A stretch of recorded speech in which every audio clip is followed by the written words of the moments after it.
All right, welcome to the queue. We are here for the recap of turn one. We're moving on to turn two here.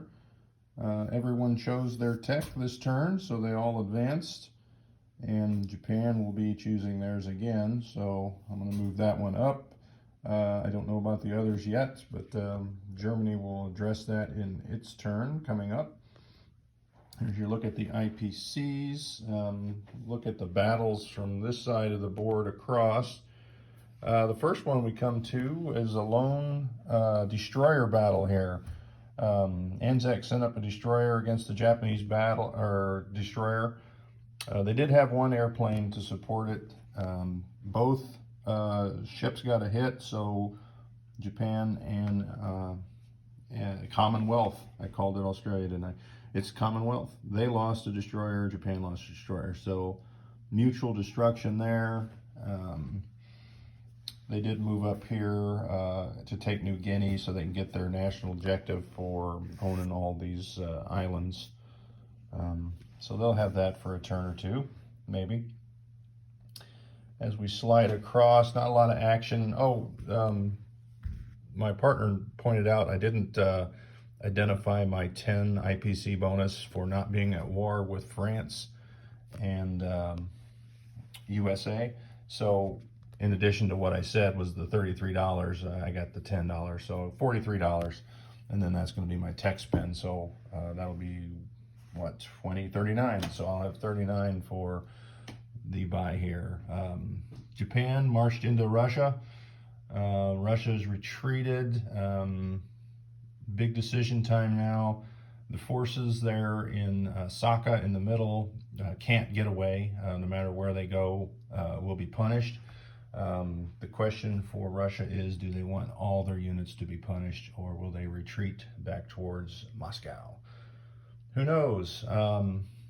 Mongolia was hit as well, because one of the new rules for BBR 4 is that Mongolia is not a strict neutral and may be attacked at any point in time. So I hit them and Russia. Devastatingly, the big smoke marker there, I sent in 4 planes against 2 infantry. And unfortunately, the 2 infantry got a hit, so that sucked. But they did get wiped out either way. The usual battles in China, the walk-ons, the Hunan Yunans, and the counterattacks. And then, was it Britain? Yeah, I think Britain declared war on Japan, so they were able to rail up some stuff into Burma. And they actually have, I'm thinking they can't rail that much, but India is now 4, so they can rail 4 units. So now that makes sense. All right. And not a lot of action there. Sliding over the board. Britain came into Ethiopia and cleaned house. And then the Italian guy walked over for a walk-on into Kenya. I'm sure he'll be dealt with harshly this turn. And all is quiet on the Russian front. No action. The usual British fleet sinking. Interesting, the Bismarck survived that battle. Britain counterattacked it with planes, and they lost a plane. But they sank the Bismarck, and that's the end of that. The other thing here, German subs came in, cleaned up the Commonwealth fleet, and then the British came over and cleaned up the German subs. Paris falls. Germany elected to go into southern France, and then they were, at the end of their turn, convoyed for $3, so that's the max you can get there. By the French fleet that was there, that was dealt with harshly by the Italian Navy. I didn't actually move that bomber back. He flew back to Rome. So let me get him over there. And Italy lands in Gibraltar, Algeria, and Tunisia. Now, in the original BBR 4 rules, these 2 French infantry were moved to, one to southern France and one to Normandy, and that's kind of how we were thinking it was.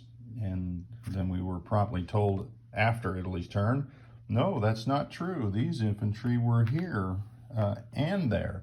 So France got 1 infantry there in Normandy, 1 in southern France. They also got a free one over here in French Indochina. So for some reason we're buffing France, and like, you know, let's deal harshly with them. Italy still, so they rolled out that battle in the Commonwealth turn, and same result, French guy perished. So we'll put this guy on the board, and then he moved here. So there's 2 French in Casablanca.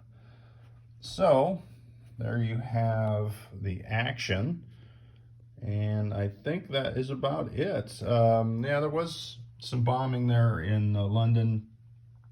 And I don't recall, I know UK purchased or repaired that factory, but they didn't repair it all the way. So I'm not sure how much is on there right now. I've got it marked with a 5, but it's not that high. I think it's lower than that because he did place a few units there. So he purchased that or repaired that down. And looking at the bomber formation there, I think Germany's going to come punish him again. So we'll see how that goes on turn 2. And thanks for watching.